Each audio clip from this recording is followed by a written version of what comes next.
Hi friends, ದಿನದ ಎಲ್ಲ ಪ್ರಮುಖ ಸುದ್ದಿಯನ್ನು ನಿಮಗೆ ತಲುಪಿಸೋ ಮಸ್ತ್ ಮಗ ಚಾನಲ್ನ ಫುಲ್ ನ್ಯೂಸ್ಗೆ ಸ್ವಾಗತ. ನಾನು ಅಮರ್ ಪ್ರಸಾದ್. ಅರುಣಾಚಲ ಪ್ರದೇಶ ವಿಚಾರದಲ್ಲಿ ಚೀನಾ ಯಾವ ರೀತಿ ಮೈಂಡ್ ಸೆಟ್ ಅನ್ನ ಹೊಂದಿದೆ ಅನ್ನೋದ್ರ ಬಗ್ಗೆ ಅಮೆರಿಕದ ಪೆಂಟಗನ್ ಅಚ್ಚರಿಯ ರಿಪೋರ್ಟ್ ಅನ್ನ ಪಬ್ಲಿಷ್ ಮಾಡಿದೆ. ಅರುಣಾಚಲ ಪ್ರದೇಶವನ್ನ ಚೀನಾ ತನ್ನ ಕೋರ್ ಇಂಟ್ರೆಸ್ಟ್ ಅಂದ್ರೆ ತೈವಾನ್ ಅನ್ನ ಹೇಗೆ ತನ್ನ ಭೂಪ್ರದೇಶ ಅಂತ ಅನ್ಕೊಳ್ಳುತ್ತೋ ಹಾಗೆ ಅರುಣಾಚಲ ಪ್ರದೇಶವನ್ನ ಕೂಡ ನಂದು ತನ್ನ ಪ್ರಮುಖ ಭೂಮಿ ಅಂತ ಅನ್ಕೊಳ್ಳುತ್ತೆ ಅಂತ ರಿಪೋರ್ಟ್ ನಲ್ಲಿ ಉಲ್ಲೇಖ ಮಾಡಲಾಗಿದೆ. ಪೆಂಟಗನ್ ಈ ರಿಪೋರ್ಟ್ ಅನ್ನ ಅಮೆರಿಕದ ಸಂಸತ್ಗೆ ಸಬ್ಮಿಟ್ ಮಾಡಿತ್ತು.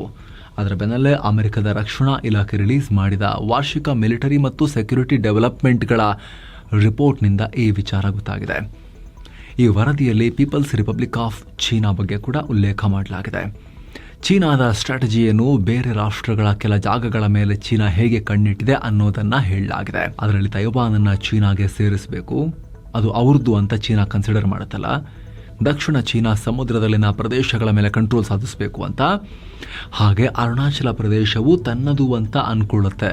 2049 ವೇಳೆಗೆ ಚೀನಿ ಮಹಾನ್ ರಾಷ್ಟ್ರದ ಗುರಿ ಎಲ್ಲ ವಿಸ್ತರಣೆ ಮಾಡಬೇಕು, ಇನ್ನಷ್ಟು ಜಾಗ ತಗೊಂಡು ವಶಪಡಿಸ್ಕೊಂಡು ದೊಡ್ಡದು ಮಾಡಬೇಕು, ಜಗತ್ತಿನ ಬಲಶಾಲಿ ರಾಷ್ಟ್ರ ಆಗಬೇಕು ಅನ್ನೋ ಉದ್ದೇಶ ಇಟ್ಕೊಂಡಿದೆ. ಹಾಗೆ ಶತ್ರುಗಳ ವಿರುದ್ಧ ಹೋರಾಡಿ ಗೆಲ್ಲಬಲ್ಲ ವಿಶ್ವ ದರ್ಜೆಯ ಮಿಲಿಟರಿಯನ್ನ ಕೂಡ ಸ್ಥಾಪಿಸಿ ನಾನು ಸೂಪರ್ ಪವರ್ ಆಗಬೇಕು ಅನ್ನೋ ಕನಸನ್ನ ಹೊಂದಿದೆ. ಹಾಗೆ ಭಾರತದ ಜೊತೆಗೆ ಚೀನಾ ಇತ್ತೀಚೆಗೆ ಕ್ಲೋಸ್ ಆಗ್ತಿದೆ. PM ಮೋದಿ ಚೀನಾ ಪ್ರವಾಸ ಮಾಡಿದ್ರು. ಹೀಗಾಗಿ ಅಮೆರಿಕ ಭಾರತ ಸಂಬಂಧ ವೃದ್ಧಿ ಆಗೋದನ್ನ ತಡೆಯೋಕೆ ಚೀನಾ ಇದನ್ನೆಲ್ಲ ಮಾಡ್ತಾ ಇದೆ. ಆದರೆ ಭಾರತ ಮಾತ್ರ ಚೀನಾವನ್ನ ಪೂರ್ತಿ ನಂಬ್ತಾ ಇಲ್ಲ. ಚೀನಾ ಸಂಬಂಧವನ್ನ ಈಗಲೂ ಡೌಟ್ನಿಂದಲೇ ನೋಡ್ತಾ ಇದೆ ಭಾರತ ಅಂತ ರಿಪೋರ್ಟ್ ನಲ್ಲಿ ಮೆನ್ಷನ್ ಮಾಡಲಾಗಿದೆ. ಹಾಗೆ ಪಾಕಿಸ್ತಾನಕ್ಕೆ ಚೀನಾ ಎಲ್ಲಾ ರೀತಿಯಲ್ಲೂ ಸಪೋರ್ಟ್ ಮಾಡ್ತಿದೆ, ಸೇನಾ ನೆರವನ್ನ ಕೂಡ ಕೊಡ್ತಾ ಇದೆ ಅಂತ ಉಲ್ಲೇಖಿಸಿದ್ದಾರೆ. FC-31 ಸೇರಿದ ಹಾಗೆ ಅತ್ಯಾಧುನಿಕ ವಿಮಾನಗಳನ್ನ ಆಫರ್ ಮಾಡ್ತಾ ಇದೆ ಪಾಕಿಸ್ತಾನಕ್ಕೆ. ಹಾಗೆ ಮುಂದಿನ 5 ವರ್ಷಗಳಲ್ಲಿ ಚೀನಾ ತನ್ನ ಸಬ್ಮರೀನ್ಗಳನ್ನ ಹೆಚ್ಚೆಚ್ಚು ಎಕ್ಸ್ಪೋರ್ಟ್ ಮಾಡೋ ಪ್ಲಾನ್ ಹಾಕೊಂಡಿದೆ. ಥೈಲ್ಯಾಂಡ್, ಬಾಂಗ್ಲಾ, ಮಲೇಷ್ಯಾ, ಪಾಕಿಸ್ತಾನಕ್ಕೆ ನೇವಿ ಮೆಟೀರಿಯಲ್ ಅನ್ನ ಕೂಡ ಸಪ್ಲೈ ಮಾಡೋ ಉದ್ದೇಶವನ್ನ ಇಟ್ಕೊಂಡಿದೆ ಚೀನಾ ಅಂತಲೂ ರಿಪೋರ್ಟ್ ಮೆನ್ಷನ್ ಮಾಡಿದೆ. ಸೇಮ್ ಇದೇ ಟೈಮ್ನಲ್ಲಿ ಅರುಣಾಚಲ ಪ್ರದೇಶ ವಿಚಾರದಲ್ಲಿ ಚೀನಾ ಮತ್ತೆ ತನ್ನ ದುರ್ಬುದ್ಧಿಯನ್ನು ತೋರಿಸಿದೆ. ಈ ಹಿಂದೆ ಭಾರತ ಮೂಲದ ಮಹಿಳೆಯನ್ನಲ್ಲಿ ಏರ್ಪೋರ್ಟ್ ಅಲ್ಲಿ ಹಿಡಿದು ಹಾಕೊಂಡಿದ್ರು. ಈಗ ಅಲ್ಲಿಗೆ ಪ್ರವಾಸಕ್ಕೆ ಹೋಗಿದ ಭಾರತದ ವ್ಲಾಗರ್ ಅನಂತ್ ಮಿತ್ತಲ್ ಅವ್ರನ್ನ ಚೀನಾ ಅಧಿಕಾರಿಗಳು 15 ಗಂಟೆ ಕಾಲ ಡಿಟೈನ್ ಮಾಡಿ ಇಟ್ಕೊಂಡಿದ್ದಾರೆ. ಅನಂತ್ ಮಿತ್ತಲ್ ತಮ್ಮ ಗೆಳೆಯರನ್ನ ನೋಡೋಕೆ ಚೀನಾಗೆ ಹೋಗಿದ್ರು. ಅಲ್ಲಿನ ಗುವಾಂಗ್ಝೋ ಏರ್ಪೋರ್ಟ್ ನಲ್ಲಿ ಇಳಿತಾ ಇದ್ದ ಹಾಗೆ ಅವರ ಪಾಸ್ಪೋರ್ಟ್ ಚೆಕ್ ಮಾಡಿ ಅಧಿಕಾರಿಗಳು ವಶಕ್ಕೆ ತಗೊಂಡು ಇಟ್ಕೊಂಡ್ಬಿಟ್ರು. ಯಾಕಂದ್ರೆ ಅವರು ಏರ್ಪೋರ್ಟ್ನಲ್ಲಿ ನಿಂತ್ಕೊಂಡು ಅರುಣಾಚಲ ಪ್ರದೇಶ ಭಾರತದ ಅವಿಭಾಜ್ಯ ಅಂಗ ಅನ್ನೋ ಅರ್ಥದಲ್ಲಿ ಮಾತನಾಡಿದ್ರು. ಇದನ್ನು ಕೇಳಿಸ್ಕೊಳ್ತಿದ್ದ ಹಾಗೆ ಚೀನಾ ಅಧಿಕಾರಿಗಳಿಗೆ ಉರಿ ಹತ್ಕೊಂಡಿದೆ. ಕೂಡಲೇ ಅವ್ರನ್ನ ವಶಕ್ಕೆ ಪಡೆದು ರಾತ್ರಿ ಇಡೀ ಕೂರಿಸ್ಕೊಂಡು ಪ್ರಶ್ನೆಗಳ ಮೇಲೆ ಪ್ರಶ್ನೆ ಕೇಳಿದ್ದಾರೆ. ಆದರೆ ಅನಂತ್ ಜಗ್ಗಿಲ್ಲ. ಕಡೆಗೆ ಬೇರೆ ದಾರಿ ಇಲ್ಲದೆ 15 ಗಂಟೆ ನಂತರ ಅವ್ರನ್ನ ಬಿಟ್ಟು ಕಳಿಸಿದ್ದಾರೆ. ಈ ಘಟನೆ ನವೆಂಬರ್ 16ನೇ ತಾರೀಕು ಆಗಿದ್ದು ಅಂತ ಅನಂತ್ ಅವರು ಹೇಳ್ಕೊಂಡಿದ್ದಾರೆ. ಇನ್ನಷ್ಟೇ ಕ್ಲಾರಿಟಿ ಸಿಗಬೇಕು ಇದಕ್ಕೆ ಸಂಬಂಧಪಟ್ಟಂತೆ. ಚೀನಾ ಏನು ಹೇಳುತ್ತೆ, ಭಾರತದ ವಿದೇಶಾಂಗ ಇಲಾಖೆ ಏನು ಹೇಳುತ್ತೆ ಅಫಿಷಿಯಲ್ ಆಗಿ ಅಂತ ನಾವು ನೋಡಬೇಕು. ಹಾಗೆ ಸ್ನೇಹಿತರೆ, ಎಲ್ಲ ಮೆಂಬರ್ ಓನ್ಲಿ ವಿಡಿಯೋಸ್ ಅನ್ನ ನೀವು ಕೂಡ ನೋಡೋಕೆ ವಿಡಿಯೋ ಕೆಳಗಿರೋ ಜಾಯಿನ್ ಆಪ್ಷನ್ ಮೂಲಕ ಮಸ್ತ್ಮಗ ಪ್ರೀಮಿಯಂ ಮೆಂಬರ್ಶಿಪ್ ಕುಟುಂಬವನ್ನ ಸೇರಬಹುದು. ಇನ್ನು ಬಾಂಗ್ಲಾದೇಶದಲ್ಲಿ ಅಲ್ಲಿನ ಅಲ್ಪಸಂಖ್ಯಾತ ಹಿಂದೂಗಳ ಮೇಲಿನ ದಾಳಿ ಮುಂದುವರೆದಿದೆ. ಇದೀಗ ಬಾಂಗ್ಲಾದ ಚಟೋಗ್ರಾಮ್ನಲ್ಲಿರೋ ಹಿಂದೂ ಸಮುದಾಯದವರ ಮನೆಗಳಿಗೆ ದುಷ್ಕರ್ಮಿಗಳು ಬೆಂಕಿ ಹಾಕಿದ್ದಾರೆ. ಇದರಿಂದ ಅವರ ಸಾಕು ಪ್ರಾಣಿಗಳು ಮೃತಪಟ್ಟಿವೆ, ಮನೆಗೆ ಡ್ಯಾಮೇಜ್ ಆಗಿದೆ. ಆದರೆ ಮನೆಯಲ್ಲಿದ್ದವರು ಹೊರಗೋಡು ಬಂದು ಪ್ರಾಣ ಉಳಿಸ್ಕೊಂಡಿದ್ದಾರೆ. ಅಷ್ಟು ಮಾತ್ರ ಅಲ್ಲ, ಹಿಂದೂಗಳನ್ನ ಟಾರ್ಗೆಟ್ ಮಾಡೋ ರೀತಿಯಲ್ಲಿ ಬ್ಯಾನರ್ ಕೂಡ ದುಷ್ಕರ್ಮಿಗಳು ಹಾಕಿ ಹೋಗಿದ್ದಾರೆ. ವಾರ್ನಿಂಗ್ ಕೊಡಲಾಗಿದೆ ನೇರವಾಗಿ. ಏನಂತ ಬರೆದಿದ್ದಾರೆ ಬ್ಯಾನರ್ನಲ್ಲಿ, ಹಿಂದೂಗಳು ಇಲ್ಲಿ ಇಸ್ಲಾಂ ವಿರೋಧಿ ಚಟುವಟಿಕೆಗಳನ್ನ ಮಾಡ್ತಾ ಇದ್ದಾರೆ, ಕೂಡಲೇ ನಿಲ್ಲಿಸಬೇಕು, ಇಲ್ಲಾಂದ್ರೆ ನಿಮ್ಮ ಕತೆ ಕಷ್ಟ ಇದೆ, ಕೆಟ್ಟ ಪರಿಣಾಮ ಫೇಸ್ ಮಾಡಬೇಕಾಗತ್ತೆ, ನಿಮ್ಮ ಮನೆ, ಆಸ್ತಿ, ಬಿಸ್ನೆಸ್ ಯಾವುದನ್ನು ಉಳಿಸಲ್ಲ, ಎಲ್ಲ ನಾಶ ಮಾಡ್ತೀವಿ, ನಿಮ್ಮನ್ನು ರಕ್ಷಣೆ ಮಾಡೋಕೆ ಯಾರಿಂದಲೂ ಸಾಧ್ಯ ಇಲ್ಲ, ನಿಮ್ಮನ್ನೆಲ್ಲ ನಾವು ಬಹಳ ಹತ್ತಿರದಿಂದ ಮಾನಿಟರ್ ಮಾಡ್ತಾ ಇದ್ದೀವಿ, ಇದರ ಫೈನಲ್ ವಾರ್ನಿಂಗ್ ಅಂತ ಎಚ್ಚರಿಕೆಯನ್ನು ಕೊಟ್ಟಿದ್ದಾರೆ ಆ ಬ್ಯಾನರ್ನಲ್ಲಿ. ಇತ್ತೀಚೆಗಷ್ಟೇ ದೀಪು ಚಂದ್ರ ದಾಸ್ರನ್ನ ಬರ್ಬರವಾಗಿ ಹತ್ಯೆ ಮಾಡಿದ ಬೆನ್ನಲ್ಲೇ ದುಷ್ಕರ್ಮಿಗಳು ಈ ಕೆಲಸ ಮಾಡಿದ್ದಾರೆ. ಮತ್ತೊಂದು ಕಡೆ ದೀಪು ಚಂದ್ರ ದಾಸ್ ಅವರ ಫ್ಯಾಮಿಲಿಗೆ ಪಶ್ಚಿಮ ಬಂಗಾಳದ ವಿಪಕ್ಷ ನಾಯಕ ಬಿಜೆಪಿ ನಾಯಕ ಸುವೇಂದು ಅಧಿಕಾರಿ ನೆರವಿನ ಹಸ್ತವನ್ನು ಚಾಚಿದ್ದಾರೆ. ಬರೋಬ್ಬರಿ 5 ಲಕ್ಷ ರೂಪಾಯಿ ಪರಿಹಾರವನ್ನು ಅನೌನ್ಸ್ ಮಾಡಿದ್ದಾರೆ. ಅಷ್ಟೇ ಅಲ್ಲ, ಮಮತಾ ಬ್ಯಾನರ್ಜಿ ವಿರುದ್ಧ ಗರಂ ಆಗಿದ್ದಾರೆ. ಪಕ್ಕದ ರಾಷ್ಟ್ರದಲ್ಲಿ ಹಿಂದೂಗಳ ಕಗ್ಗೊಲೆ ಆಗ್ತಿದೆ, ಆದರೆ ಮಮತಾ ಮಾತ್ರ ಏನೂ ಬಾಯಿನೇ ಬಿಡ್ತಾ ಇಲ್ಲ, ಹಿಂದೂಗಳ ರಕ್ಷಣೆಗೆ ಯಾಕೆ ನಿಲ್ತಾ ಇಲ್ಲ ಅನ್ನೋ ಪ್ರಶ್ನೆಯನ್ನ ಕೇಳಿದ್ದಾರೆ. ಈ ನಡುವೆ ಅಸ್ಸಾಂ ಸಿಎಂ ಹಿಮಂತ ಬಿಸ್ವಾ ಸರ್ಮಾ, ರಾಜ್ಯದ ಮುಖ್ಯಮಂತ್ರಿ, ಒಂದು ಭಯಂಕರವಾಗಿರೋ ಸ್ಟೇಟ್ಮೆಂಟ್ ಕೊಟ್ಟಿದ್ದಾರೆ. ನೋಡಿ, ವಲಸಿಗರ ಸಂಖ್ಯೆ ಈಗಿರೋದ್ರಿಂದ ಇನ್ನು ಬರೀ 10% ಜಾಸ್ತಿ ಆದರೆ ಸಾಕು ವಲಸಿಗರು ಅಸ್ಸಾಂನಲ್ಲಿ. ಅಸ್ಸಾಂ ಕೂಡ ಬಾಂಗ್ಲಾದೇಶದ ಭಾಗ ಆಗುತ್ತೆ. ರಾಜ್ಯದಲ್ಲಿ ಈಗ ಆಲ್ರೆಡಿ ಜನಸಂಖ್ಯೆಯ ಚಿತ್ರಣ ಡೆಮೋಗ್ರಫಿ ಚೇಂಜೇ ಆಗಿ ಹೋಗ್ತಾ ಇದೆ. ನಮ್ಮ ಅಸ್ಮಿತೆ, ನಮ್ಮ ಪರಂಪರೆ ಉಳಿಸ್ಕೋಬೇಕು ಅಂದರೆ ಕೂಡಲೇ ಎಚ್ಚೆತ್ಕೊಳ್ಳಿ ಅಂತ ಅಸ್ಸಾಂನ ಮುಖ್ಯಮಂತ್ರಿ ಆಗಿರೋರು ಈ ರೀತಿ ವಾರ್ನಿಂಗ್ ಕೊಡೋ ರೀತಿಯಲ್ಲಿ ಹೇಳಿಕೆ ಕೊಟ್ಟಿದ್ದಾರೆ. ಆ ರಾಜ್ಯನೇ ಬಾಂಗ್ಲಾದೇಶದ ಪಾಲಾಗುತ್ತೆ, 10% ಇಲ್ಲಿ ಜನಸಂಖ್ಯೆ ಚೇಂಜ್ ಆಯಿತು ಅಂತ ಹೇಳಿದ್ರೆ ಅಂತ CM ಬಾಯಿಂದ ಬಂದಿರೋ ಹೇಳಿಕೆ ಇದು. ಅಸ್ಸಾಂನಲ್ಲಿ ಭೂ ವಿವಾದಕ್ಕೆ ಸಂಬಂಧಪಟ್ಟಂತೆ ದೊಡ್ಡ ಹೊಡೆದಾಟ ಆಗಿದೆ. ಪರಿಣಾಮ ಕನಿಷ್ಠ 2 ಪ್ರಾಣ ಕಳ್ಕೊಂಡಿದ್ದಾರೆ. 48 ಪೊಲೀಸರು ಸೇರಿದಂತೆ ಹಲವರು ಗಾಯಗೊಂಡಿದ್ದಾರೆ. ಹಲವು ಅಂಗಡಿ ಮತ್ತು ವಾಹನಗಳಿಗೆ ಬೆಂಕಿ ಇಡಲಾಗಿದೆ, ಕಲ್ಲು ತೂರಾಟ ನಡೆದಿದೆ. ಇಷ್ಟೆಲ್ಲ ಆಗ್ತಿದ್ದಂತೆ ಹಿಮಂತ ಬಿಸ್ವಾ ಸರ್ಮಾ ಸ್ಥಳದಲ್ಲಿ ಹೆಚ್ಚಿನ ಪೊಲೀಸರನ್ನು ಕಳಿಸಿದ್ದಾರೆ. ಅಸ್ಸಾಂ ಮುಖ್ಯಮಂತ್ರಿ ಅಶ್ರುವಾಯು ಪ್ರಯೋಗಿಸಿ ಪರಿಸ್ಥಿತಿ ತಿಳಿಗೊಳಿಸಲಾಗ್ತಾ ಇದೆ. ಮುಂಜಾಗ್ರತಾ ಕ್ರಮವಾಗಿ ಇಂಟರ್ನೆಟ್ ಶಟ್ ಡೌನ್ ಮಾಡಲಾಗಿದೆ. ಕಾರ್ಬಿ ಆಂಗ್ಲಾಂಗ್ ಜಿಲ್ಲೆಯಲ್ಲಿರೋ ಬುಡಕಟ್ಟು ಜನರಿಗೆ ದನ ಮೇಯಿಸೋಕೆ ಮೀಸಲಾಗಿರೋ ಪ್ರದೇಶವನ್ನು ಅಕ್ರಮವಾಗಿ ಬೇರೆಯವರು ಒತ್ತುವರಿ ಮಾಡಿಕೊಂಡಿದ್ದಾರೆ. ಹೀಗಾಗಿ ಇದು ಸಂವಿಧಾನದ 6ನೇ ವಿಧಿಯ ಉಲ್ಲಂಘನೆಯಾಗಿದೆ. ಸರ್ಕಾರ ಈ ಕೂಡಲೇ ಒತ್ತುವರಿ ಜಾಗಗಳಲ್ಲಿ ಇದ್ದವರನ್ನು ಬೇರೆ ಕಡೆಗೆ ಶಿಫ್ಟ್ ಮಾಡಬೇಕು ಹಾಗೂ ನಮಗೆ ದನ ಮೇಯಿಸೋಕೆ ಅವಕಾಶ ಮಾಡಿಕೊಡ್ಬೇಕು ಅಂತ ಬುಡಕಟ್ಟು ಜನ ಕಳೆದ ಕೆಲ ದಿನಗಳಿಂದ ಶಾಂತಿಯುತ ಪ್ರತಿಭಟನೆ ಮಾಡ್ತಾ ಇದ್ರು. ಆದರೆ ಡಿಸೆಂಬರ್ 22ನೇ ತಾರೀಕು ಖೆರೋನಿ ಪ್ರದೇಶದಲ್ಲಿ ಪ್ರತಿಭಟನಾಕಾರರನ್ನ ಅಧಿಕಾರಿಗಳು ತೆರವುಗೊಳಿಸೋಕೆ ಬಂದಾಗ ಗಲಾಟೆ ಜೋರಾಯಿತು. ಈ ವೇಳೆ ಪ್ರತಿಭಟನಾಕಾರರು ಮತ್ತು ಭದ್ರತಾ ಪಡೆಗಳ ನಡುವೆ ಘರ್ಷಣೆಯಾಗಿದೆ. ಹೀಗಾಗಿ ಇದರಿಂದ ಕೆರಳಿದ ಪ್ರತಿಭಟನಾಕಾರರು ಆ ಪ್ರದೇಶದಲ್ಲಿ ಒಗ್ಗಟ್ಟಾಗಿ ಬಂದು ಸೋಮವಾರ ರಾತ್ರಿ ಬುಡಕಟ್ಟು ಜನರ ಹಕ್ಕುಗಳನ್ನು ರಕ್ಷಿಸೋಕೆ ರಚಿಸಿದ ಮಂಡಳಿಯ ಚೀಫ್ ಎಕ್ಸಿಕ್ಯೂಟಿವ್ ಮೆಂಬರ್ ತುಲಿರಾಮ್ ಅನ್ನೋರ ಮನೆಗೆ ಬೆಂಕಿ ಇಟ್ಟರು. ಈ ಪ್ರತಿಭಟನೆಯ ಕಿಚ್ಚು ವೆಸ್ಟ್ ಕಾರ್ಬಿ ಆಂಗ್ಲಾಂಗ್ ಜಿಲ್ಲೆಯಲ್ಲೂ ಕೂಡ ಹರಡಿದೆ, ಅಲ್ಲೂ ಜೋರಾಗ್ತಿದೆ. ಹೀಗಾಗಿ ಗಂಭೀರ ಸ್ವರೂಪ ಪಡ್ಕೊಳ್ತಿದ್ದ ಹಾಗೆ ಸರ್ಕಾರ ಹೆಚ್ಚಿನ ಪೊಲೀಸರನ್ನು ಕಳಿಸಿದೆ. ಭದ್ರತಾ ಸಿಬ್ಬಂದಿ ಮೇಲೂ ಕೂಡ ಕೆಲವರು ಕಲ್ಲೆಸ್ತಿದ್ದಾರೆ. ಮೇಲೆ ಪರಿಣಾಮ ಕೆಲವರು ಗಾಯಗೊಂಡಿದ್ದಾರೆ ಕೂಡ. ಈಗ CRPF ಅನ್ನ ಕೂಡ ಡಿಪ್ಲಾಯ್ ಮಾಡಲಾಗಿದೆ ಪೊಲೀಸರ ಜೊತೆಗೆ. ಇಷ್ಟೆಲ್ಲ ಆಗ್ತಿದ್ದ ಹಾಗೆ ಅಸ್ಸಾಂ ಶಿಕ್ಷಣ ಸಚಿವ ರನೋಜ್ ಪೆಗು ಸ್ಥಳಕ್ಕೆ ಭೇಟಿ ಕೊಟ್ಟು ಪ್ರತಿಭಟನಾಕಾರರೊಂದಿಗೆ ಮಾತುಕತೆ ನಡೆಸಿ ಒಂದಷ್ಟು ಶಾಂತಿ ತರೋಕೆ ಪ್ರಯತ್ನ ಪಟ್ಟಿದ್ದಾರೆ. ಈ ಬಗ್ಗೆ ಅಸ್ಸಾಂ CM ಹಿಮಂತ ಬಿಸ್ವಾ ಸರ್ಮಾ ರಿಯಾಕ್ಟ್ ಮಾಡಿ ಘಟನೆಗೆ ವಿಷಾದ ವ್ಯಕ್ತಪಡಿಸಿದ್ದಾರೆ. ಅಲ್ಲಿನ ಪರಿಸ್ಥಿತಿಯನ್ನ ಹತ್ತಿರದಿಂದ ಮಾನಿಟರ್ ಮಾಡ್ತಾ ಇದ್ದೀವಿ. ಮೃತರ ಕುಟುಂಬ ಹಾಗೂ ಗಾಯಗೊಂಡವರಿಗೆ ಅಗತ್ಯ ನೆರವನ್ನ ಕೊಡಲಾಗುತ್ತೆ. ಸ್ಥಳದಲ್ಲಿ ಹೆಚ್ಚಿನ ಸೆಕ್ಯೂರಿಟಿ ನಿಯೋಜನೆ ಮಾಡಿ ಪರಿಸ್ಥಿತಿ ತಿಳಿಗೊಳಿಸಲಾಗ್ತಾ ಇದೆ ಅಂತ ಹೇಳಿದ್ದಾರೆ. ಏನೋ ಸದ್ಯ ದಿಲ್ಲಿ ಪ್ರವಾಸದಲ್ಲಿರೋ DCM DK Shivakumar Bengaluru metro ವಿಸ್ತರಣೆ ಬಗ್ಗೆ ಮಹತ್ವದ ಮಾಹಿತಿ ಕೊಟ್ಟಿದ್ದಾರೆ. ಕೇಂದ್ರ ನಗರಾಭಿವೃದ್ಧಿ ಸಚಿವ ಮನೋಹರ್ ಲಾಲ್ ಖಟ್ಟರ್ ಅವರನ್ನ ಭೇಟಿಯಾಗಿ ಹಲವು ಯೋಜನೆಗಳ ಬಗ್ಗೆ ಚರ್ಚಿಸಿದರು. ಬಳಿಕ ಮಾತನಾಡಿದ DK ಶಿವಕುಮಾರ್ 3ನೇ ಹಂತದ 3A ಯೋಜನೆ ಅಡಿಯಲ್ಲಿ ಸರ್ಜಾಪುರ್ನಿಂದ ಹೆಬ್ಬಾಳದವರೆಗೆ 36.59 ಕಿಲೋಮೀಟರ್ ಉದ್ದದ ಮಾರ್ಗಕ್ಕಾಗಿ ಅಂದಾಜು 28,405 ಕೋಟಿ ರೂಪಾಯಿ ವೆಚ್ಚದ ಪ್ರಸ್ತಾವನೆಯನ್ನು ಸಲ್ಲಿಸಲಾಗಿದೆ. ಇದರಲ್ಲಿ 28 ಸ್ಟೇಷನ್ಸ್ ಇರ್ತವೆ. ಹಾಗೆ ಬೆಂಗಳೂರು, ಬಿಡದಿ, ಮೈಸೂರು, ಕನಕಪುರ, ನೆಲಮಂಗಲ, ತುಮಕೂರು, ಏರ್ಪೋರ್ಟ್, ಚಿಕ್ಕಬಳ್ಳಾಪುರ, ಹೊಸಕೋಟೆ ಮತ್ತು ಕೋಲಾರದಂತಹ ಜಾಗಗಳಿಗೆ RRTS regional rapid transit system ಸಿದ್ಧಪಡಿಸೋಕೆ ಮನವಿಯನ್ನ ಮಾಡಲಾಗಿದೆ. ಈ ಯೋಜನೆಗಳಿಂದ ಬೆಂಗಳೂರಿನ ದಟ್ಟಣೆ ಕಮ್ಮಿ ಮಾಡೋಕೆ ಹಾಗೂ ಸುತ್ತಮುತ್ತಲ ಪ್ರದೇಶಗಳ ಅಭಿವೃದ್ಧಿಗೆ ನೆರವಾಗುತ್ತೆ ಅಂತ DCM ಹೇಳಿದ್ದಾರೆ.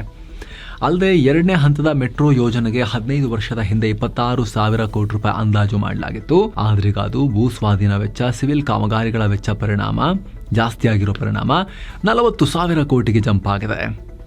ಡಿಸೆಂಬರ್ 26ರ ಒಳಗೆ ಈ ಯೋಜನೆಗೆ ಅನುಮೋದನೆ ಕೊಡಿ ಅಂತ ರಿಕ್ವೆಸ್ಟ್ ಮಾಡಿರೋದಾಗಿ DK ಹೇಳಿದ್ದಾರೆ. ಏನೋ ಕರ್ನಾಟಕದ ಅಧಿಕಾರ ಹಂಚಿಕೆ ಕುರಿತು DCM DK ಶಿವಕುಮಾರ್ ದೊಡ್ಡ ಹೇಳಿಕೆಗಳನ್ನು ಕೊಟ್ಟಿದ್ದಾರೆ. CM ಸಿದ್ದರಾಮಯ್ಯ ಏನು ಹೇಳಿದ್ರು? ನಾಯಕತ್ವ ಬದಲಾವಣೆ ಬಗ್ಗೆ ಹೈಕಮಾಂಡ್ ತೀರ್ಮಾನ ಮಾಡುತ್ತೆ, ಅವರು ಹೇಳ್ದಂಗೆ ಆಗುತ್ತೆ ಅಂತ ಹೇಳಿದ್ರು. ಇತ್ತ ಅಧಿಕಾರ ಹಂಚಿಕೆ ಕುರಿತು ಹೈಕಮಾಂಡ್ ಭೇಟಿ ಬಗ್ಗೆ ಮಾತನಾಡಿರೋ DK, ನಾನು ರಾಹುಲ್ ಗಾಂಧಿ ಅವರಿಗೆ ತೊಂದರೆ ಕೊಡೋಕೆ ಬಯಸಲ್ಲ. ಅವರು ವಿದೇಶದಿಂದ ಜಸ್ಟ್ ಬಂದಿದ್ದಾರೆ ಒಂದಿನದ ಹಿಂದಷ್ಟೇ. ನಾನು ಪಕ್ಷದ ಕಾರ್ಯಕರ್ತನಾಗಿನೇ ಇರ್ತೀನಿ. CM ಬದಲಾವಣೆ ಆಗೋದು ಅಥವಾ DCM ಆಗಿನೇ ಮುಂದುವರಿಯೋ ವಿಚಾರಕ್ಕೆ ಸಂಬಂಧಪಟ್ಟಂತೆ ಕೇಳಿದಾಗ ನನಗೆ ಯಾವುದೇ ಹುದ್ದೆಗಿಂತ ಸಾಮಾನ್ಯ ಕಾರ್ಯಕರ್ತನಾಗಿರೋಕೆ ಇಷ್ಟ. 1980ರಿಂದಲೂ ನಾನು ಪಕ್ಷದ ಕಾರ್ಯಕರ್ತನಾಗಿದ್ದೀನಿ. ನಾನೀಗ ಹೈಕಮಾಂಡ್ ಭೇಟಿಗೆ ಅವಕಾಶ ಕೇಳಿಲ್ಲ ಅಂದಿದ್ದಾರೆ.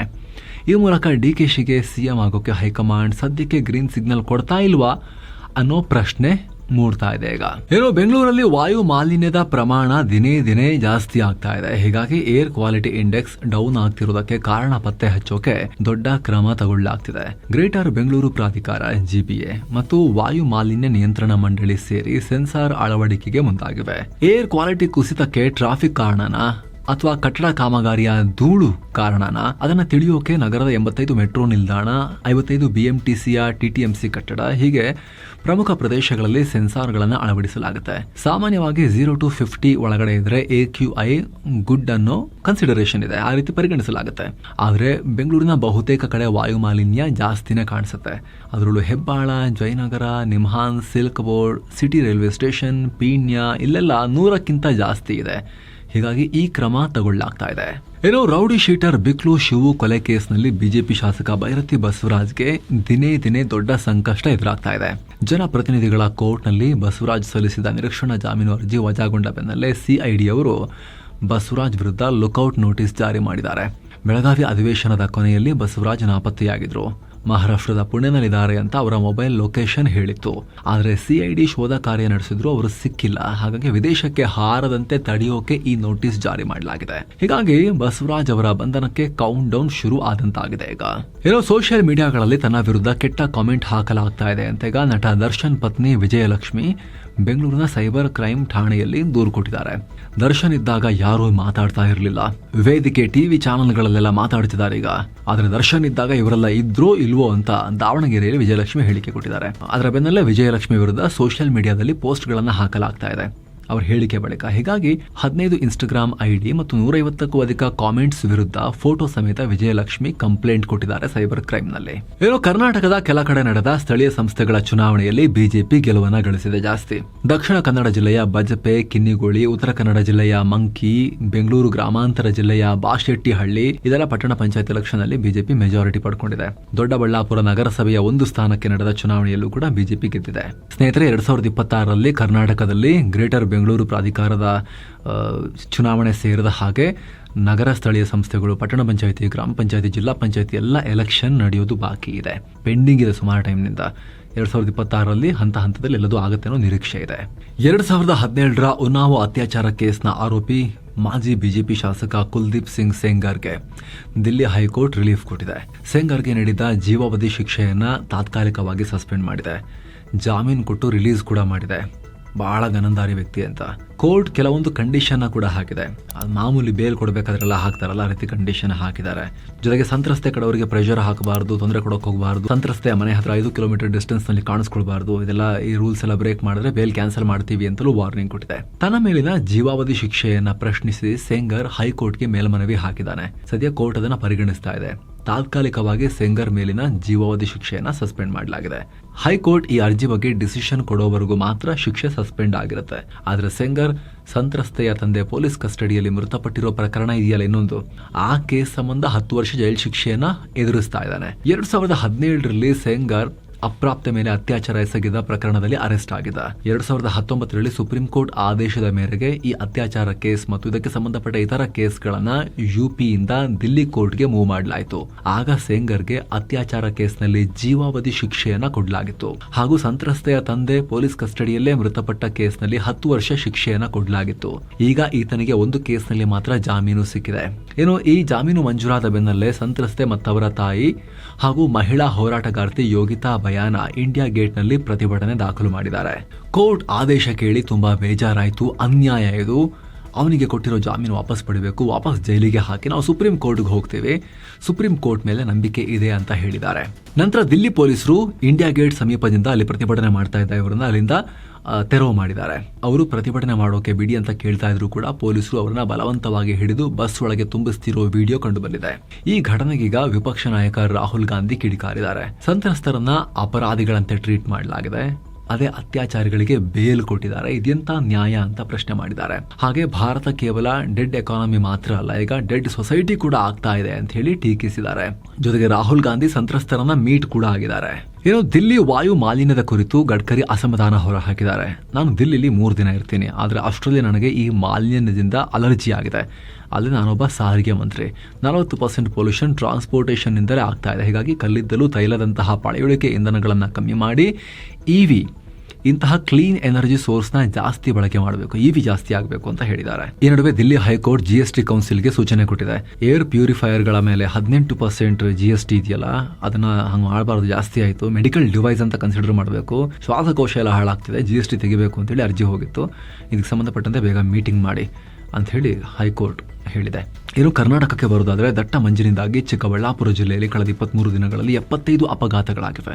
ಇದರಲ್ಲಿ 33 ಜನ ಪ್ರಾಣ ಕಳ್ಕೊಂಡಿದ್ದಾರೆ, 79ಕ್ಕೂ ಅಧಿಕ ಜನ ಗಾಯಗೊಂಡಿದ್ದಾರೆ ಲೋ ವಿಸಿಬಿಲಿಟಿಯಿಂದ ಆಕ್ಸಿಡೆಂಟ್ಗಳಾಗಿ. ಇನ್ನು ಅರಾವಳಿ ಬೆಟ್ಟಗಳ ರಕ್ಷಣೆ ವಿಚಾರದಲ್ಲಿ ಸುಪ್ರೀಂ ಕೋರ್ಟ್ ಮತ್ತು ಕೇಂದ್ರ ಸರ್ಕಾರದ ನಡೆ ಈಗ ಬಹಳ ಚರ್ಚೆ ನಡೀತಾ ಇದೆಯಾ. ಆದ್ರೆ ಶಾಕಿಂಗ್ ವಿಚಾರ ಏನ್ ಗೊತ್ತಾ, ಇತ್ತೀಚೆಗಷ್ಟೇ ಸುಪ್ರೀಂ ಕೋರ್ಟ್ 100 ಮೀಟರ್ಗಿಂತ ಎತ್ತರ ಇದ್ರೆ ಅದನ್ನ ಮಾತ್ರ ಅರಾವಳಿ ಬೆಟ್ಟ ಅಂತ ಕನ್ಸಿಡರ್ ಮಾಡ್ತೀವಿ, ಅದಕ್ಕಿಂತ ಕೆಳಗಿದ್ರದು ಬೆಟ್ಟ ಅಲ್ಲ ಅನ್ನೋ ಸರ್ಕಾರದ ವಾದಕ್ಕೆ ಒಪ್ಪಿಗೆಯನ್ನ ಕೊಟ್ಟಿತ್ತಲ್ಲ.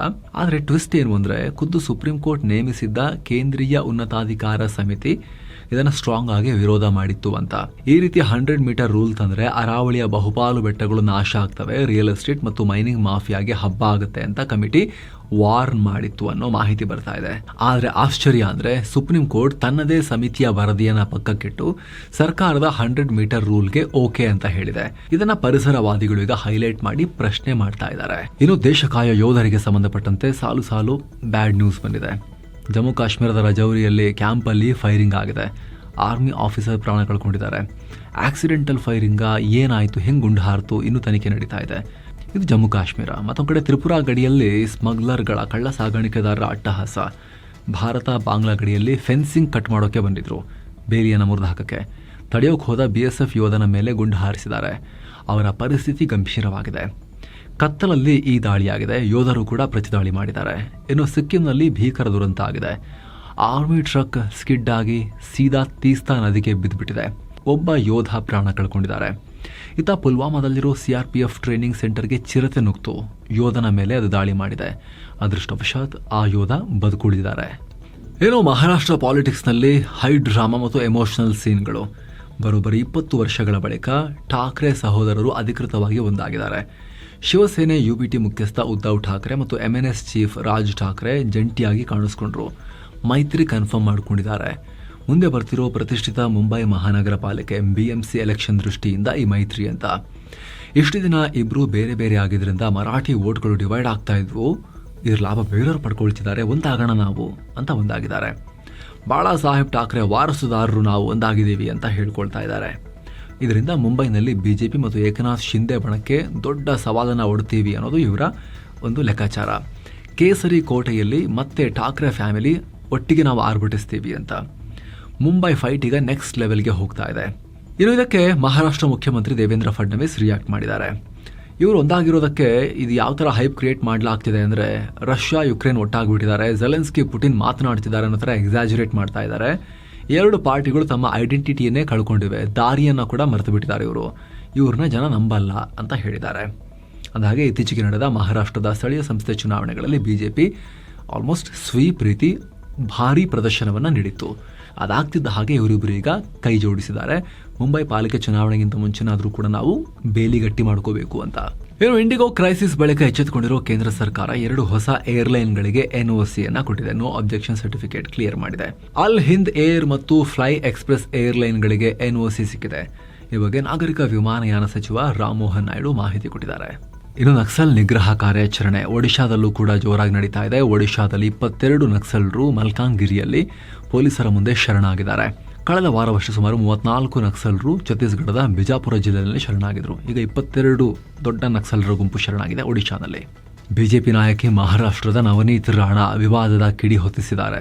ಹಿಂದೂಗಳು ಜಾಸ್ತಿ ಮಕ್ಕಳನ್ನ ಹೆರಬೇಕು, 4 ಮಕ್ಕಳನ್ನ ಹೆರಬೇಕು, ಅದರಲ್ಲಿ 2ರನ್ನ ದೇಶ ಕಾಯೋಕೆ ಗಡಿ ಕಳಿಸ್ಬೇಕು, ಇನ್ನಿಬ್ಬರನ್ನ ಮನೇಲಿ ಇಟ್ಕೋಬೇಕು ಅಂತ ಒಳ್ಳೆ ಗೂಡ್ಸ್ ಥರ ಹೇಳಿಕೆಯನ್ನು ಕೊಟ್ಟಿದ್ದಾರೆ, ಸರಕು ಸಾಮಗ್ರಿ ಥರ. ಹಾಗೆ ಬೇರೆ ಸಮುದಾಯಗಳಂತೂ ಮಾತಾಡಿದ್ದಾರೆ. ಬೇರೆ ಸಮುದಾಯದವರು ಹೆಚ್ಚು ಮಕ್ಕಳನ್ನು ಪಡೆಯೋಕೆ ಫತ್ವಾ ಹೊರಡಿಸ್ತಾರೆ. ಹೀಗಿರುವಾಗ ನಾವು ಯಾಕೆ ಸುಮ್ಮನೆ ಇರಬೇಕು? ಹೆರಣ 4 ಹೆರಣ ಅಂತ. ನಮ್ಮ ಜನಸಂಖ್ಯೆ ಕಮ್ಮಿ ಆದರೆ ಭವಿಷ್ಯದಲ್ಲಿ ಉಳಿಗಾಲ ಇಲ್ಲ ಅಂತ ಹೇಳಿದ್ದಾರೆ. ಇವರ ಈ ಹೇಳಿಕೆ ಭಾರಿ ಚರ್ಚೆಗೆ ಕಾರಣ ಆಗಿದೆ. ಅಂದಹಾಗೆ ನವನೀತ್ ರಾಣಾ ಅವ್ರು ಹೇಳಿದ್ದನ್ನು ಅವ್ರ ಕಾರ್ಯರೂಪಕ್ಕೆ ತಂದಿಲ್ಲ. ಅವ್ರಿಗೆ 2 ಮಕ್ಕಳಿದ್ದಾರೆ, ಒಂದು ಗಂಡು ಒಂದು ಹೆಣ್ಣು. IPLನಲ್ಲಿ ಶತಕ ಸಿಡಿಸಿದ ಕಿರಿಯ ಆಟಗಾರ ವೈಭವ್ ಸೂರ್ಯವಂಶಿ ಸದ್ಯ ನಡೀತಿರೋ ವಿಜಯ್ ಹಜಾರೆ ಟ್ರೋಫಿಯಲ್ಲಿ ಹೊಸ ದಾಖಲೆ ಬರೆದಿದ್ದಾರೆ. ಅರುಣಾಚಲ ಪ್ರದೇಶ ವಿರುದ್ಧ ರಾಂಚಿನಲ್ಲಿ ನಡೆದ ಬಿಹಾರ ಪರ ಮ್ಯಾಚ್ನಲ್ಲಿ ಸೆಂಚುರಿ ಚಚ್ಚಿ ಬಿಸಾಕಿದ್ದಾರೆ.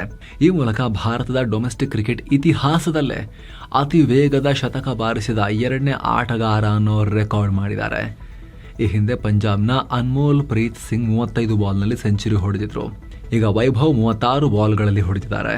ಇದೇ ಮ್ಯಾಚಲ್ಲಿ ವೈಭವ್ ಡಬಲ್ ಸೆಂಚುರಿಯನ್ನು ಜಸ್ಟ್ ಮಿಸ್ ಮಾಡಿಕೊಂಡಿದ್ದಾರೆ. 84 ಬಾಲ್ಗಳಲ್ಲಿ 16 4, 15 ಸಿಕ್ಸರ್ ಬಾರಿಸಿ 226ರ ಸ್ಟ್ರೈಕ್ ರೇಟ್ನಲ್ಲಿ 190 ರನ್ ಗಳಿಸಿ ಔಟ್ ಆದರು.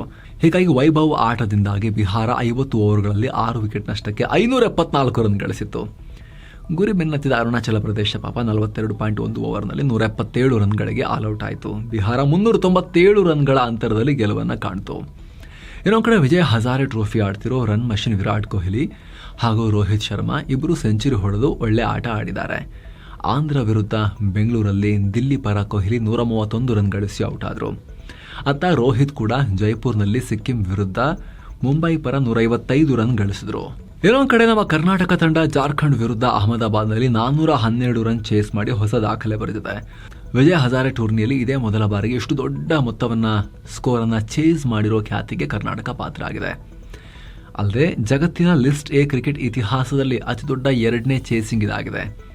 ಈ ಹಿಂದೆ 2005ರಲ್ಲಿ ಆಸ್ಟ್ರೇಲಿಯಾ ವಿರುದ್ಧ ಸೌತ್ ಆಫ್ರಿಕಾ 435 ರನ್ ಚೇಸ್ ಮಾಡಿತ್ತು. ಅದು ಬಿಟ್ಟರೆ ಇದೇ ಸೆಕೆಂಡ್ ಹೈಯೆಸ್ಟ್ ಚೇಸಿಂಗ್ ಆಗಿದೆ. ಇನ್ನು ಎಕಾನಮಿ, ಬಿಸ್ನೆಸ್ ಮತ್ತು ಸ್ಟಾಕ್ ಮಾರ್ಕೆಟ್ ವಿಚಾರಕ್ಕೆ ಬಂದರೆ ಮೊದಲಿಗೆ ಭಾರತೀಯ ಷೇರುಪೇಟೆ ಕಡೆ ನೋಡೋದಾದರೆ ಕಳೆದ ದಿನದಂತೆ ಇವತ್ತು ಕೂಡ ಮಾರ್ಕೆಟ್ ಫ್ಲಾಟ್.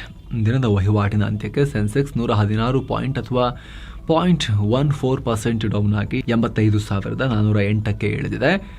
ನಿಫ್ಟಿ 35 ಪಾಯಿಂಟ್ಸ್ ಅಥವಾ 0.13% ಡೌನ್ ಆಗಿ 26,142ಕ್ಕೆ ತಲುಪಿದೆ. ಇನ್ನು BSE ಮಿಡ್ ಕ್ಯಾಪ್ ಇಂಡೆಕ್ಸ್ 0.37 ಕುಸಿತ ಕಂಡ್ರೆ ಸ್ಮಾಲ್ ಕ್ಯಾಪ್ ಇಂಡೆಕ್ಸ್ 0.14% ಇಳಿಕೆ ಕಂಡಿದೆ. ಭಾರತ ಅಮೆರಿಕ ನಡುವಿನ ವ್ಯಾಪಾರ ಒಪ್ಪಂದದ ಬಗ್ಗೆ ಕ್ಲಾರಿಟಿ ಇನ್ನೂ ಇಲ್ಲೇ ಇರೋದು, ಹೂಡಿಕೆದಾರರು ಕಳೆದೆರಡು ದಿನ ಮಾಡಿಕೊಂಡಿದ್ದ ಲಾಭದ ಪೈಕಿ ಕೆಲ ಸ್ಟಾಕ್ಸ್ ಅನ್ನ ಸೇಲ್ ಮಾಡ್ತಿರೋದು, ಇವತ್ತು ಕೂಡ ಅಂತ ದೊಡ್ಡ ಗೇನ್ ಏನಿಲ್ಲ, ಫ್ಲಾಟೇ ಇತ್ತು ಮಾರ್ಕೆಟ್.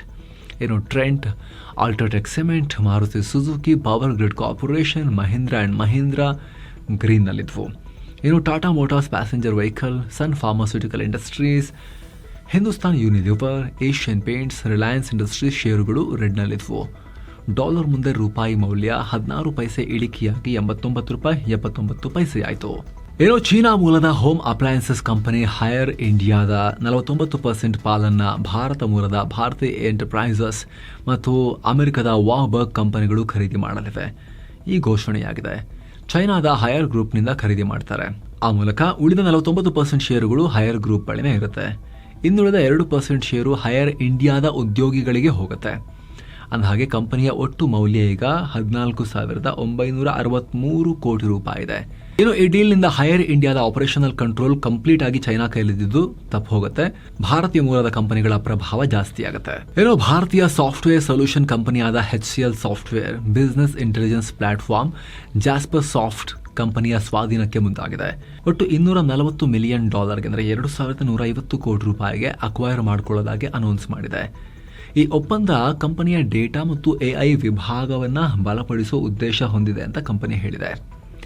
ಅಂದಹಾಗೆ HCL ಟೆಕ್ ಈ ಹಿಂದೆ HPE ಟೆಲ್ಕೋವನ್ನು ಕೂಡ ಪರ್ಚೇಸ್ ಮಾಡಿತ್ತು. ಒಟ್ಟಾರೆಯಾಗಿ ಈ ವರ್ಷದಲ್ಲಿ ಇದು 4ನೇ ದೊಡ್ಡ ಪರ್ಚೇಸ್ ಡೀಲ್. ಏನೋ ಭಾರತ್ ಪೆಟ್ರೋಲಿಯಂ ಕಂಪನಿ ತನ್ನ ಕ್ಯಾಸ್ಟ್ರಲ್ ಆಯಿಲ್ನ 65% ಪಾಲನ್ನ ಅಮೆರಿಕ ಮೂಲದ ಇನ್ವೆಸ್ಟ್ಮೆಂಟ್ ಕಂಪನಿ ಸ್ಟೋನ್ ಪೀಕ್ಗೆ ಕೊಡೋಕೆ ಪ್ಲಾನ್ ಹಾಕಿದೆ. ಇದಕ್ಕಾಗಿ 2 ಕಂಪನಿ ನಡುವೆ $6 ಬಿಲಿಯನ್ ಒಪ್ಪಂದ ಆಗಿದೆ.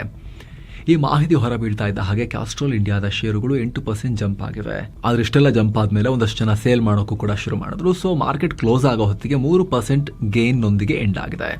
ಏನು ಬ್ಯಾಂಕಿಂಗ್ ಸಿಸ್ಟಮ್ನಲ್ಲಿ ಲಿಕ್ವಿಡಿಟಿ ಹೆಚ್ಚಿಸೋಕೆ RBI 2 ಲಕ್ಷ ಕೋಟಿ ಮೌಲ್ಯದ ಸರ್ಕಾರಿ ಬಾಂಡ್ಸ್ ಖರೀದಿ ಮಾಡೋದಾಗಿ ಘೋಷಿಸಿದೆ. ಇನ್ನು ಈ ಬಾಂಡ್ ಖರೀದಿ ಪ್ರಕ್ರಿಯೆ ಡಿಸೆಂಬರ್ 29ರಿಂದ ಮುಂದಿನ ಜನವರಿ 22ರವರೆಗೆ ನಡೆಯುತ್ತೆ ಅಂತ RBI ಹೇಳಿದೆ. ಇದರ ಜೊತೆಗೆ $10 ಬಿಲಿಯನ್ ಮೊತ್ತದ ಡಾಲರ್ ರುಪಿ ಸ್ವ್ಯಾಪ್ ಹರಾಜನ್ನು ನಡೆಸುತ್ತೆ. ಇಲ್ಲಿ ಬ್ಯಾಂಕ್ಗಳು ತಮ್ಮಲ್ಲಿರೋ ಡಾಲರ್ ನೀಡಿ ರೂಪಾಯಿ ವಿನಿಮಯ ಮಾಡ್ಕೋಬಹುದು. ಆ ಮೂಲಕ ಮಾರ್ಕೆಟ್ನಲ್ಲಿ ಹಣದ ಹರಿವನ್ನು ಹೆಚ್ಚಿಸೋಕೆ ನೋಡ್ತಾ ಇದೆ. ಅಂದಹಾಗೆ ಮಾರುಕಟ್ಟೆಯಲ್ಲಿ ಹಣದ ಲಭ್ಯತೆ ಕಮ್ಮಿ ಇರೋದ್ರಿಂದ ಅದನ್ನು ಮ್ಯಾನೇಜ್ ಮಾಡೋಕೆ RBI ಈ ನಿರ್ಧಾರ ಮಾಡಿದೆ ಅಂತ ಗೊತ್ತಾಗಿದೆ. ಏನೋ ಚಿನ್ನ ಮತ್ತು ಬೆಳ್ಳಿ ಬೆಲೆ ವಿಚಾರಕ್ಕೆ ಬಂದರೆ 24 ಕ್ಯಾರೆಟ್ನ 10 ಗ್ರಾಂ ಚಿನ್ನದ ಬೆಲೆಯಲ್ಲಿ 344 ರೂಪಾಯಿ ಹೆಚ್ಚಾಗಿ 1,36,627 ರೂಪಾಯಿ ಆಗಿದೆ. 22 ಕ್ಯಾರೆಟ್ನ 10 ಗ್ರಾಂ ಚಿನ್ನದ ಬೆಲೆಯಲ್ಲಿ 315 ರೂಪಾಯಿ ಏರಿಕೆಯಾಗಿ 1,25,150 ರೂಪಾಯಿ ಆಗಿದೆ. 1 kg ಬೆಳ್ಳಿ ಬೆಲೆ ಬರೋಬ್ಬರಿ 7,983 ರೂಪಾಯಿ ಜಂಪ್ ಆಗಿ 2,18,983 ರೂಪಾಯಿ ಆಗಿದೆ. ಸೊ ಫ್ರೆಂಡ್ಸ್, ಇದಾಗಿತ್ತು ಇವತ್ತಿನ ಫುಲ್ ನ್ಯೂಸ್. ನಾವು ಕುಯ್ದಿಲ್ಲ, ಎಳೆದಿಲ್ಲ, ಕಿರ್ಚಾಡೂ ಇಲ್ಲ. ಸುದ್ದಿ ಥರ ನಿಮಗೆ ತಲುಪಿಸೋ ಪ್ರಯತ್ನ. ನಿಮಗೆ ಇಷ್ಟ ಆಗ್ತಾ ಇದ್ದರೆ ದಯವಿಟ್ಟು ಸಬ್ಸ್ಕ್ರೈಬ್ ಮಾಡಿ. ಹಾಗೆ ಆಗಲೇ ಹೇಳಿದ ಮಸ್ತ್ ಮಗ ಪ್ರೀಮಿಯಂ ಮೆಂಬರ್ಶಿಪ್ ಫ್ಯಾಮಿಲಿಯನ್ನು ನೀವು ಕೂಡ ವಿಡಿಯೋ ಕೆಳಗಿರೋ ಜಾಯಿನ್ ಆಪ್ಷನ್ ಮೂಲಕ ಸೇರಬಹುದು. ಆನಂತರ ಎಲ್ಲ ವ್ಯಾಲ್ಯೂಬಲ್ ಮೆಂಬರ್ ಓನ್ಲಿ ವೀಡಿಯೋಸನ್ನು ನೋಡೋಕೆ ಶುರು ಮಾಡ್ಬೋದು. Thank you so much. ಮತ್ತೆ ಭೇಟಿ ಆಗ್ತಿರೋಣ ಸ್ನೇಹಿತರೆ. ನಮಸ್ತೆ.